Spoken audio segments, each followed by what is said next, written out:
নমস্কার বন্ধুরা, শ্রাবণী রান্নাঘরে আপনাদের সবাইকে স্বাগত জানিয়ে আমি প্রতিদিনের মতো আবারও আজকের একটা রান্নার ভিডিও নিয়ে আপনাদের সামনে চলে এসেছি।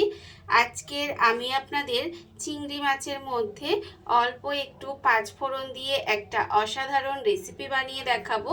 আশা করি আপনাদের ভালো লাগবে। তার জন্য কিন্তু আমার পুরো ভিডিওটা আপনাদের দেখতে হবে। আর দেখা শুরু করার আগে একটা লাইক দেবেন, ভিডিওটা সম্পূর্ণ দেখে সুন্দর একটা কমেন্ট করবেন আর শেয়ার করতে ভুলবেন না। তাহলে চলুন আজকের আমি এই রেসিপিটা কিভাবে বানাচ্ছি সেটা আপনারা একবার দেখে নিন। রান্নাটা করার জন্য প্রথমে আমি এখানে দেখুন চিংড়ি মাছ নিয়ে নিয়েছি, আর চিংড়ি মাছগুলো কিন্তু ছাড়িয়ে ধুয়ে পরিষ্কার করে রেখেছি। এইবার আমি মাছের মধ্যে দিয়ে দিচ্ছি প্রথমে নুন। এখানে কিন্তু আন্দাজ মতো নুন দিয়ে দিলাম, আর দেব আমি এখানে অল্প সামান্য একটু হলুদের গুঁড়ো। নুন আর হলুদ গুঁড়ো দিয়ে এটাকে খুব ভালোভাবে মাখিয়ে নেব। এটা কিন্তু খুব ভালোভাবে মাখিয়ে নিতে হবে। আর আমি প্রতিদিনের মতো আপনাদের একটা কথাই বলবো যে প্লিজ আমার ভিডিওটা আপনারা টেনে টেনে দেখবেন না, পুরো ভিডিওটা দেখুন। আশা করি আপনাদের ভালো লাগবে। দেখুন মাছের মধ্যে কিন্তু আমি এখানে নুন হলুদটা মাখিয়ে নিয়েছি। এইবার আমি এটাকে 10 মিনিট মতো এইভাবে রেখে দেব। আর অন্যদিকে দেখুন গ্যাসটা অন করে আমি এখানে কড়া বসিয়ে দিয়েছি। এবার কড়ার মধ্যে দিয়ে দেব সর্ষের তেল। এখানে কিন্তু রান্নার জন্য আমি কড়াই সর্ষের তেল দিয়ে দিলাম। দিয়ে তেলটাকে প্রথমে গরম হতে দেব। তেলটা আমার এখানে গরম হয়ে গেছে। তেল কিন্তু আমি এখানে গরম করে নিয়েছি। এবার আমি তেলের মধ্যেই দিয়ে দেব খুব অল্প সামান্য একটু নুন দেব, আর দেব আমি এখানে অল্প সামান্য একটু হলুদের গুঁড়ো। নুন আর হলুদ গুঁড়ো দিয়ে দিলাম, দিয়ে এটাকে খুব ভালোভাবে প্রথমে মিশিয়ে দেব। মিশিয়ে নিয়ে এবার আমি এর মধ্যে দিয়ে দেব দেখুন পটল। এখানে কিন্তু পটলগুলো আমি এখানে একটু এইভাবে চৌকো চৌকো করে মানে গোল গোল করে কেটে রেখেছি। আর সেই পটলগুলো কিন্তু এখানে দিয়ে দিলাম। এরকম পটলগুলোকে আমি ডুমো ডুমো করে কেটে নিয়েছি। এইবারে পটলগুলো কিন্তু একটু লাল লাল করে প্রথমে ভেজে নেব। পটলটা কিন্তু উল্টিয়ে পাল্টিয়ে লাল করে ভেজে নিতে হবে। আর আমার চ্যানেলে নতুন বন্ধু পুরনো বন্ধু সবাইকেই বলছি আমার তরফ থেকে অনেক অনেক ভালোবাসা।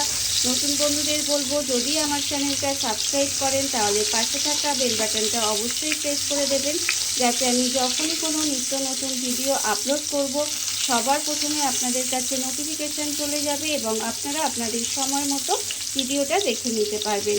আর পুরনো বন্ধুদের বলবো এইভাবে আমার পাশে থাকার জন্য, আমাকে এগিয়ে যেতে সাহায্য করার জন্য আপনাদের অসংখ্য অসংখ্য ধন্যবাদ।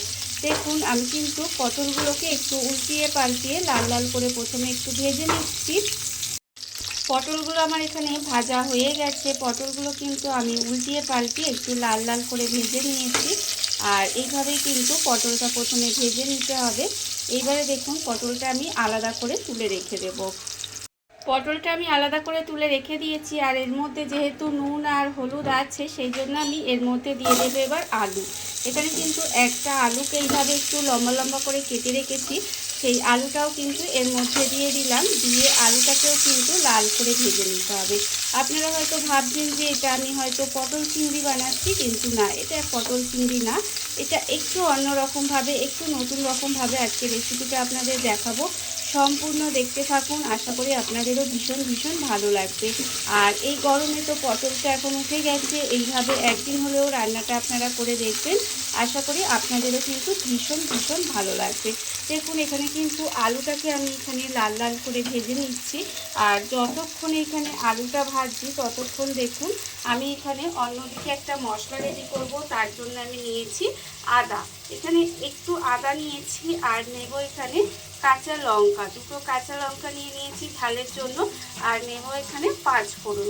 এখানে কিন্তু এক চামচের একটু কম পাঁচফোড়ন নিয়েছি। নিয়ে এবার এই মশলাটা কিন্তু আমি শিলে বেটে নেব। এটাকে কিন্তু আমি শিলে বেটে নিচ্ছি, তবে আপনারা চাইলে কিন্তু এটা মিক্সিতেও বেটে নিতে পারেন। এবার এই মশলাটা বেটে নিয়ে তারপরে আবারও আপনাদের সামনে ফেরত আসছি। মশলাটা আমি এখানে বেটে নিয়েছি, মশলাটা আমার এখানে বাটা হয়ে গেছে। আর অন্যদিকে দেখুন আমি এখানে আলুটা যে ভাজতে দিয়েছিলাম সেই আলুটাও কিন্তু ভাজা হয়ে গেছে। এইবার আমি আলুটাকেও আলাদা করে তুলে রেখে দেব। আলুটা আমি আলাদা করে তুলে রেখে দিয়েছি। এবার এই তেলের মধ্যেই দিয়ে দেব আমি চিংড়ি মাছ। এখানে কিন্তু চিংড়ি মাছগুলোকে নুন হলুদ মাখিয়ে যে রেখেছিলাম 10 মিনিটের মতো, সেটাও কিন্তু আমার 10 মিনিটের বেশি হয়ে গেছে। এবারে দেখুন মাছটাকেও কিন্তু আমি হালকা করে ভেজে নেব। চিংড়ি মাছ কিন্তু খুব বেশি কড়া করে ভাজবেন না, খুব বেশি কড়া করে চিংড়ি মাছ ভাজলে কিন্তু চিংড়ি মাছ শক্ত হয়ে যাবে। সেই জন্য এটাকে একটু হালকা করে ভেজে নিতে হবে। এটাকে হালকা করে একটু সময় এইভাবে ভেজে নেব। মাছটা আমার এখানে হালকা করে ভাজা হয়ে গেছে, মাছ আমি হালকা করে ভেজে নিয়েছি। আর এর থেকে বেশি ভাজার দরকার নেই। এবার মাছটাকেও আলাদা করে তুলে রেখে দিতে হবে। চিংড়ি মাছটা আমি আলাদা করে তুলে রেখে দিয়েছি। এবার এর মধ্যে অল্প একটু তেল দিয়ে দিয়েছিলাম, সেই তেলটাও গরম হয়ে গেছে। প্রথমে দিয়ে দেব গোটা জিরে, একটু ফোড়ন দিলাম। গোটা জিরে ফোড়ন দিয়ে ফোড়নটাকে একটু সময় ভেজে নিতে হবে। আর যখন দেখবেন ফোড়নটা ভাজা হয়ে গেছে তখন কিন্তু আমি এর মধ্যে দিয়ে দেব টমেটো। এখানে কিন্তু কয়েকটা টমেটো, এখানে কিন্তু একটা ছোট সাইজের টমেটো আমি এখানে টুকরো করে রেখেছিলাম, সেই টমেটোটাকে এখানে দিয়ে দিলাম। টমেটোটা দিয়ে এবার এর মধ্যে সামান্য একটু নুন দিয়ে দেব।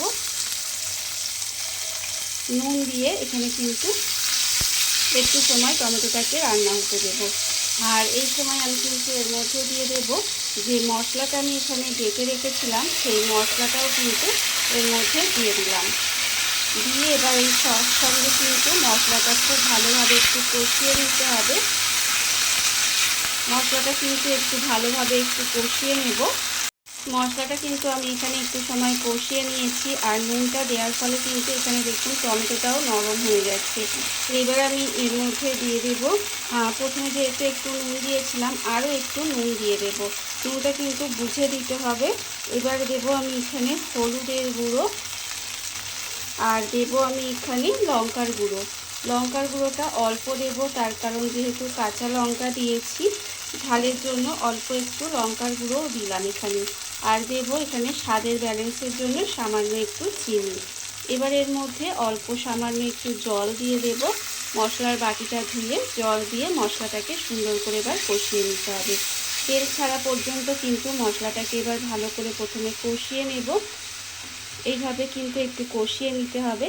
আর আমি বারবার বলছি যে আপনারা কিন্তু এইভাবে একবার আজকের আমি যেভাবে রেসিপিটা দেখাচ্ছি সেইভাবে কিন্তু রান্নাটা আপনারা করে দেখবেন। আশা করি আপনাদেরও ভীষণ ভালো লাগবে। দেখুন মশলাটা কিন্তু সুন্দর করে কষিয়ে নিতে হবে। আর আমার মনে হয় এই রেসিপিটা থাকলে কিন্তু গরম ভাত দিয়ে কিন্তু খেতে ভীষণই ভালো লাগবে। মশলাটা আমি এবার তেল ছাড়া পর্যন্ত কষিয়ে নেব। মশলাটা আমি এখানে তেল ছাড়া পর্যন্ত কষিয়ে নিয়েছি। দেখুন তেলটা কিন্তু আস্তে আস্তে ছেড়ে দিচ্ছে। এইবার আমি এর মধ্যে দিয়ে দেব এই যে এখানে পটল আর আলুটা ভেজে রেখেছিলাম, সেই আলু আর পটলটা দিয়ে দিলাম। দিয়ে এবার এর সঙ্গে কিন্তু এই মশলাটাকে খুব ভালোভাবে কষিয়ে নেব। মশলাটাকে কিন্তু আবারও এর সঙ্গে একটু কষিয়ে নিতে হবে। আলু আর পটলটাকেও কিন্তু মশলার সঙ্গে খুব ভালোভাবে কষিয়ে নিয়েছি। আর কষানো আমার হয়ে গেছে। যখন দেখবেন এইভাবে কষানো হয়ে গেছে এবার আমি এর মধ্যে দিয়ে দেব জল। তবে খুব বেশি পরিমাণে জল দেওয়ার দরকার নেই, যেহেতু সবজি ভাজাই আছে সেই জন্য কিন্তু এখানে আমি খুব বেশি জল দেব না। অল্প পরিমাণে জল দিয়ে দিলাম। দিয়ে এবার এটাকে এইভাবে একটু সময় রান্না হতে দেব। দেখুন এটাকে কিন্তু ঢাকা দিয়ে সবজিটা ভালোভাবে সেদ্ধ হওয়া পর্যন্ত কিন্তু এইভাবে একটু ঢাকা চাপা দিয়ে রান্না করে নিতে হবে।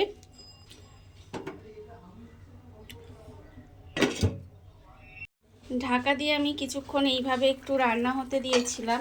আর এর ফলে আমি আপনাদের দেখাচ্ছি, দেখুন এখানে কিন্তু সবজিগুলো সেদ্ধ হয়ে গেছে। এই যে আলু দেখতেই পাচ্ছেন, আলু কিন্তু একদম সেদ্ধ হয়ে গেছে। আর পটল তো সিদ্ধ হয়েই গেছে, ভাজা ছিল যেহেতু আগে থেকে। এবার রান্না কিন্তু যখন দেখবেন সবজি সেদ্ধ হয়ে গেছে তখন এর মধ্যে দিয়ে দিতে হবে এই চিংড়ি মাছটা। এই চিংড়ি মাছটা যে ভেজে রেখেছিলাম সেই চিংড়ি মাছগুলো কিন্তু এর মধ্যে দিয়ে দিলাম। দিয়ে এবার এটাকে খুব ভালোভাবে একটু মিশিয়ে রান্না করে নেব। আপনারা হয়তো বলবেন যে এই পটল তো চিংড়ি মাছ দিয়ে এই তরকারি তো খুব সাধারণ একটা রান্না, কিন্তু আমি আজকে যে আপনাদের মশলাটা দিয়ে রান্নাটা করলাম সেই মশলাটা দেওয়ার ফলে কিন্তু এই রান্নাটার স্বাদটা অনেক বেড়ে যায়। এইভাবে আপনারাও কিন্তু যে কোনো দিন একটু রান্না করে দেখতে পারবেন। আশা করি আপনাদেরও ভীষণ ভালো লাগবে। এই রেসিপিটা থাকলে আমার মনে হয় গরম ভাতের সঙ্গে আর কিছুই লাগবে না। দেখুন এবার মাছটা দিয়ে কিন্তু আর একটু সময় ফুটিয়ে নেব এইভাবে। চিংড়ি মাছটা দিয়েও কিন্তু আমি এইভাবে আরেকটু সময় রান্নাটা করে নিয়েছিলাম। আর দেখুন এখানে কিন্তু রান্না আমার রেডি হয়ে গেছে। এবারে আমি গ্যাসটা অফ করে দেব আর আপনাদের পরিবেশন করে দেখাবো ঠিক কেমন হলো। এই লাস্টে কিন্তু আর কোনো কিছুই দেওয়ার দরকার নেই। এই যে মশলাটা যে করেছি তার যে একটা গন্ধ আছে, এতেই কিন্তু ভীষণই ভালো লাগবে রান্নাটা খেতে। দেখুন এরকম রান্না কিন্তু রেডি হয়ে গেছে। এবার আমি গ্যাসটা অফ করে দেব আর আপনাদের পরিবেশন করে দেখাবো ঠিক কেমন হলো। দেখুন বন্ধুরা, বাড়িতে থাকা কত অল্প উপকরণে, কত অল্প সময়, কত সুন্দর একটা চিংড়ি মাছের মধ্যে অল্প একটু পাঁচফোড়ন দিয়ে একটা অসাধারণ রেসিপি তৈরি হয়ে গেছে। আপনারা দেখতেই পেলেন। আর এটা কিন্তু খেতে ভীষণ সুন্দর হয়। এইভাবে আপনারাও একদিন হলেও বাড়িতে বানিয়ে দেখতে পারেন। আর এই ভিডিওটা যদি আপনাদের ভালো লেগে থাকে, আপনারা আমার চ্যানেলটা সাবস্ক্রাইব করে এইভাবে আমার পাশে থেকে যেতে পারেন। তাহলে চলুন আজকের ভিডিওটা এই পর্যন্তই। নমস্কার।